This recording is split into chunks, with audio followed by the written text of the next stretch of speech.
Well, hello, this is Jeff Gaudiosi, and you're on misplacedstraws.com where music comes to life. And my guest today may not be someone you recognize at first, but you have surely heard his playing.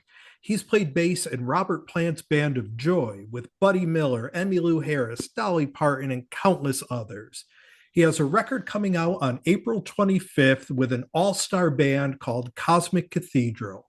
Their record is called Deep Water, and here to talk about it, please welcome Byron House. Welcome, Byron. Hi, Jeff. How are Hello. you? Doing great.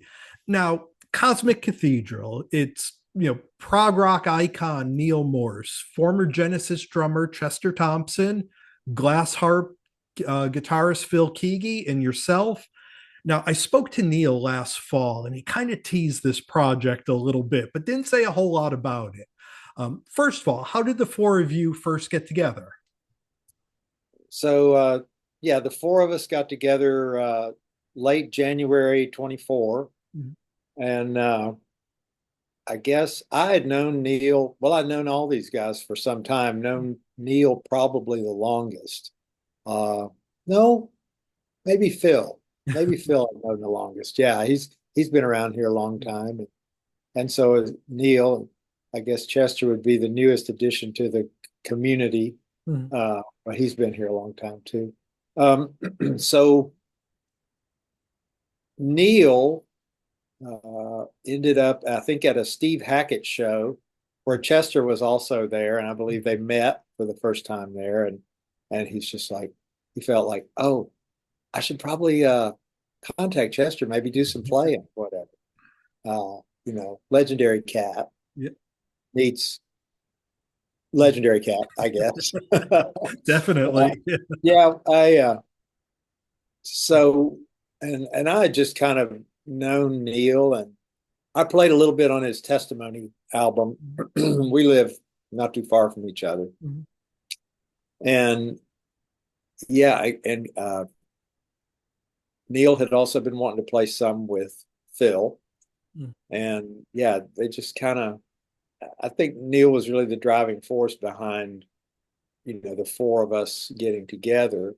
And I used to do a ton of this in my hometown of Bowling Green, Kentucky, just getting together with no agenda other than turn on and Yep. get the sounds going and see what happens. And so I was always kind of, yeah, that's kind of how we got together Mhm. the first time. And now those three guys all have their pedigrees in the progressive rock genre.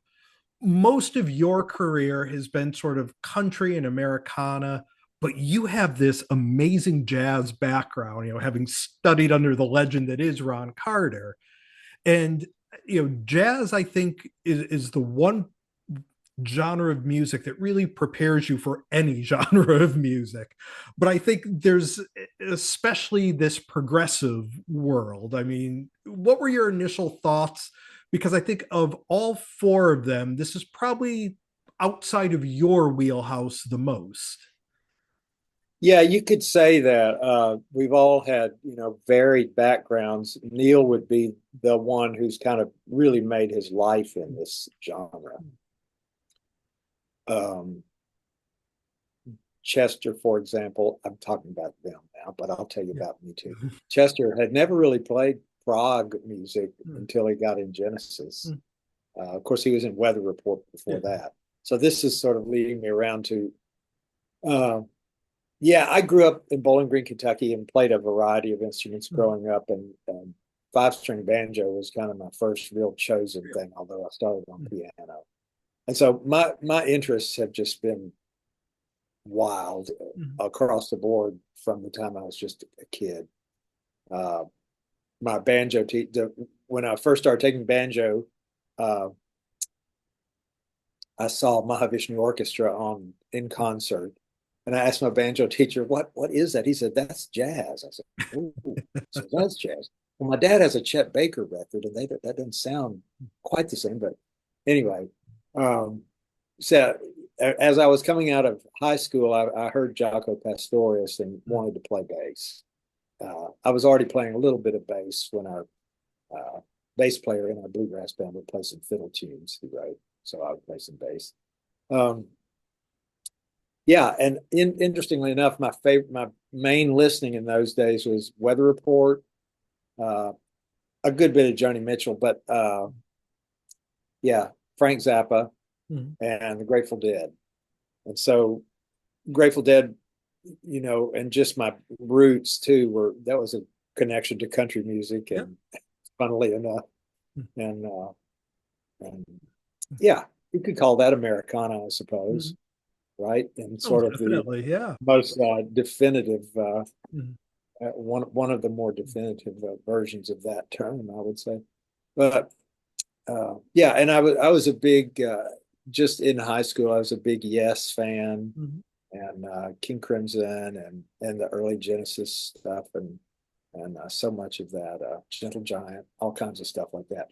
But I just kind of started once I got into bass, the opportunities just started opening up, over the phone. Whoever I was in a local band that worked all the time, and we played some Weather Report and some different kinds of jazzy types of things, but we also sort of turned into a cover band, sort of top 40-ish with all the oldies and stuff Mhm. sprinkled in. Mhm. So yeah, my earliest really training, or really self training, was on the fretless electric bass, and then I went on to fretted bass. But I owned an upright too. I got to study a bit with that too. So yeah, studied. My only real studies coming up on bass was like 5.5 or so years of classical training, and a Jamie Ebersole camp on the jazz tip.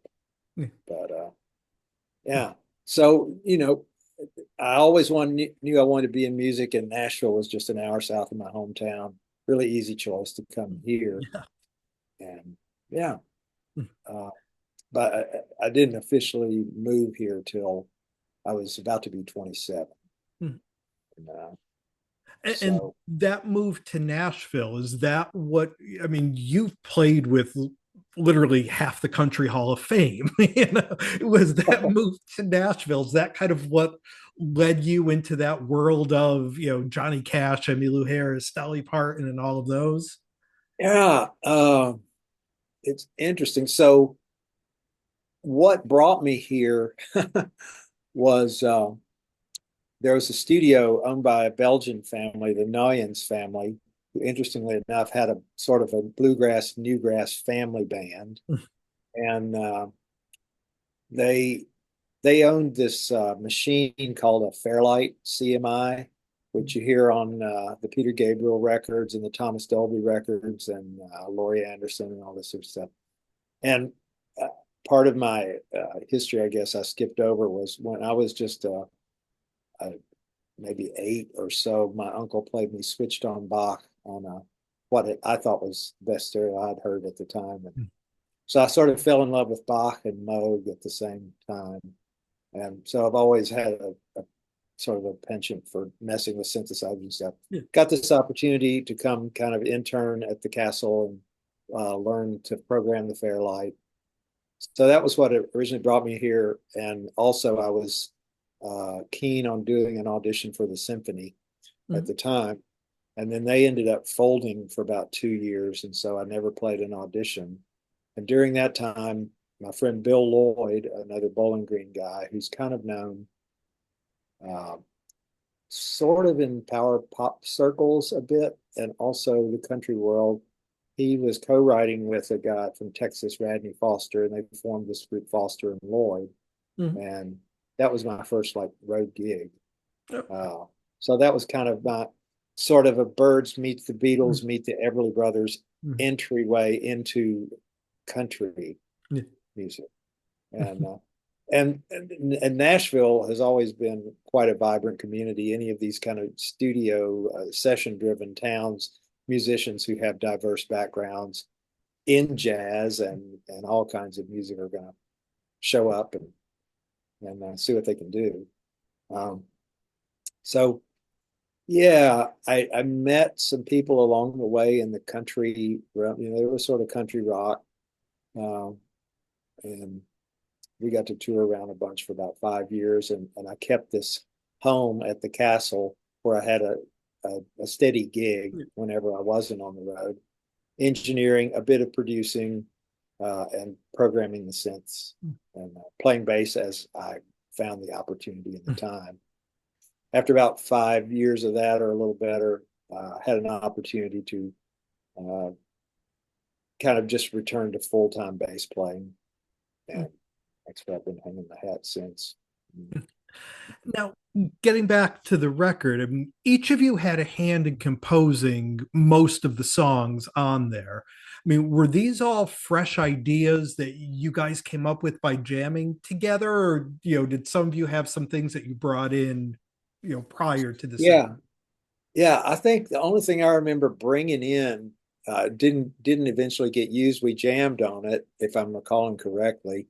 Uh, but yeah, I always am a big proponent of just let the ideas fly, and see who latches onto what. So, for example, the middle section of Walking in Daylight came out of one of that was sort of my riff, and I just I'll start. Chester will start a groove, or I'll start a riff, and oftentimes I'll throw some weird little timing Yeah. slice in the middle of it. It's a funny little thing. So yeah, it was, and there were songs on there. The one song, "I Won't Make It," is one Neal just brought in, and we kind of just played a session on that one. Wrote a chart and did it just like we would do any typical, uh, pop ballad, if you will. So I dig the fact that the record has all these kind of Crimson-ish Genesis like elements and very proggy kind of classic. I mean, Neal, he just owns that kind of genre, that world. And he's so adept at all of that. And he and Jerry kind of were able to assemble the best of the bits that just happened on the fly. And some of that may have actually ended up on the record, just things that we were just jamming, and it was well recorded enough at the time that it could be assembled into something. Then a lot of it. Go ahead. Yeah, no, I was gonna say, right along those lines, I really enjoy kind of like the musical surprises that pop up on the record. You mentioned "I Won't Yeah. Make It." All of a sudden, those strings kind of come in, and that real funk at the beginning of "Time to Fly." And I love that when I listen to this record with all of you guys on it, that there's absolutely no ego in the music. The song dictates who's going to come in and out and what's going to happen, and each of you sort of step up when called on. Does that arise just from the mentality of all of you guys have done this before, and the song is really why you're there? Yeah. So the thing that inspires me most wasn't there to start with is, the supporting, excuse me, a great lyric, a great vocalist, but that involves, the chief talent, I guess, of any musician. Hopefully, is to that listener, and so I mean that's what I like doing anyway. So if I can listen, or as I'm listening while I'm playing, then that makes my day more complete. I get to hear this stuff before anybody else. And so a lot of it never gets heard again, but thankfully we were able to capture some great moments, and also sort of recreate some moments, and string them into something more cohesive, more sort of composed. It, of course, the centerpiece of the record is the title track, "Deep Water." It's a sweet, sprawling 9 parts, 38 minutes. Uh, that's fairly commonplace for Neal when you look at his records. But, for somebody like you, your career has usually been based on traditional length songs. I mean, Yeah. how is it for you to kind of come in and wrap your head around looking at this as a monster piece of music, or did you look at it as 9 songs that just happen to go together? Well, that's the way we recorded it. Mhm. So we've yet to, it's never been played Yeah. start to finish yet. There's I like rumors that that it's word. going to happen this fall. No, it will happen this Yeah. fall. So I've got a lot of woodshedding to, or just I need to memorize it. Mm. But yeah, I just kind of, in order to kind of be efficient about getting the record done, it looked like okay, well we are going to get to make a record. So we took a couple of weeks, just Chester and Neal and myself, and from jams and song ideas and different things like that that Neal and Jerry had kind of assembled, the various sections started coming together, and Deepwater Suite kept just getting a little longer and a little longer, Mm. and it's kind of hilarious that that carries cachet with the audience. The Uh, epic. Yeah. yeah, the epic. I mean, it did with me as a kid too. You Yeah. know, to some degree. I mean, but I heard that was how Bruford ended up leaving. Yes, was like close to the edge had been assembled. It's like I'm not like this, but I think it's a hoot. It'd be fun. We'll do it. And there's most of the stuff is pretty playable. There's a few sections, that took some extra work in the studio, and I'll have to sit in the woodshed a little bit with some of those more technical parts. Um, Forgive me if I'm rambling and getting off topic No, here, no, but not at all. Mhm. uh, yeah. So many of those things Neal had done little demo mock-ups of, and so a lot of times there was a bass part, and I said, "Hey, send me that MIDI file," and so Mhm. I just printed out. I'm a notation reader because of my time in jazz band and my Mhm. classical studies. And so a lot of them were just great parts. And the notes I play are just part of what the eventual thing sounds like. It's huge, but it's also going to sound like me just because that's for better or for worse, that's what I sound like. Mhm. Uh, so, and, grateful that I've been able to hang around long enough and, you know, the people I've hung with and I've done a lot of country stuff and different things, but I've also done a little bit of kind of the athletic side of that with like Nickel Creek Mhm. and Sam Bush Band, Yep. uh, and so um, it's been an interesting song and jamming kind of career for me. But yeah, so and as we would track these, and I'd go straight really off the printed page for sections, then I could find as the theme developed. Okay, this is just me, riffing on whatever the three of us or the four of us come up with. Some of the stuff came out of the original jam, which was the four of us, and then much of the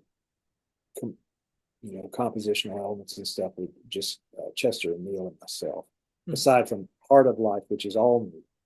Yeah. And so he had done this incredible demo. Uh, it just needed live playing. Mhm. And, I'm sure there are some improvised moments in there for me, but largely I'm just reading the page. Mhm. And for better or for worse, I've spent a lot of my career reading some sort of chart. And it's a great way to communicate ideas efficiently. And like I say, for better or for worse, I, I like to think that I can make music out of uh, what's on paper, Mhm. because what's on paper is just math, really. Yeah. Uh, but then I fall into this thing that I'm not all that often called on to, fully memorize lots of things. But I have a good ear so I can hear what's coming next and just kind of remember it. Mhm. And now we had spoken a little earlier about a lot of the people you've played with, and one in particular I need to ask about is your time with Robert Plant and Band of Joy. Now, I Yeah. assume it was your working relationship with Buddy Miller that brought you into that world. What was it like playing You're with Robert? yeah, you're correct. Mm. Buddy's been a great friend to me, and he recommended me for that. And I came in kind of, I don't know if Robert had ever heard me on anything. He'd seen the other players like once, saw Marco, I think, with Patty Griffin and Daryl Scott. And uh, so we were buddies. Like I've been telling Robert about you, and uh, we're gonna book 12 days in December of 2009, I guess it was. And then he called a couple days before and said, "So if it's not happening when we get in there, uh, it could all be over in a day or two." Well, as it should be, and so I think it was halfway through day two, Buddy was going around to everybody going, "Robert really hopes everyone's going to want to go play this stuff on the road. Let me check my book." So, uh, and Robert, I didn't know till the spring after we did those 12 or so days in December, and then in January we came in for maybe 2 or 3 more days. And I think we had cut 21 songs. Mm. And then in the spring, I got this sort of lyric book for the tour, and on the cover it said Band of Joy. Mm. And my heart just kind of melted because that's the band Robert had, as you know. Yeah. The world knows now who's seen the documentary, which is fantastic. I guess you call it a documentary, Becoming Led Zeppelin. Mm. And, Robert, he mentioned later, he just felt like he was in a room with guys who had nothing to lose. We were just there to, see what can we make something happen. Yeah. We hope Robert likes it. And he's in a class of his own as far as, the experience I had for 2 years there with him was pretty incredible. Yeah, and that was a great record too, that Band of Joy record. Oh, thank you. I love it. So now we have Deepwater that coming out at the end of April. As you kind of alluded to before, you guys will be playing live at Morse Fest, I believe, in October. Anything else on the calendar for you this year? There's not a lot. I've kind of I'm in a nice position now to be able to do some traveling just for fun. And my wife and I go around. The next thing on the calendar, well, I go like week to week, so I'm fanboy 1,000% this week. I've been out for nights of music 2 nights in a row already, and tonight my wife and I will attend the Kraftwerk 50th anniversary. Oh, nice. Show. Yeah. I was huge Kraftwerk fan. And this will be my 3rd time, I think, soon. Yeah. And then I'm going over to Knoxville tomorrow to spend 4 days at Big Ears, which is kind of, I guess they'd call it sort of an avant-garde music festival. Mm-hmm. I've never been for all 4 days, so that'll be fun. Live-wise, musically, it's not a lot scheduled right now. I play with a gal named Sandra McCracken, who's mostly known in Christian music. Mm-hmm. She's totally a folkie, and maybe my favorite singer. She's great. And so we're actually doing some women's conferences, weekends. Got 3 more of those, one in Chicago, one in Santa Clarita, and one here in Nashville. But that's April and September. Yeah. So I'm trying to see what else crops up. I'm keeping little chunks of my schedule open just for things that I think might happen. Nice. Well, we've been spending some time here with Byron House. The band is Cosmic Cathedral. The record is called Deepwater. It's out everywhere on April 25th. It's a fantastic listen. I highly recommend this record. So Byron, thank you so much for taking the time to do this. It was a pleasure getting to speak with you, and I hope we get to do this again sometime. That'd be great fun. All right. Appreciate it, Jeff. Thank you. Best of luck. Thanks for listening, everybody.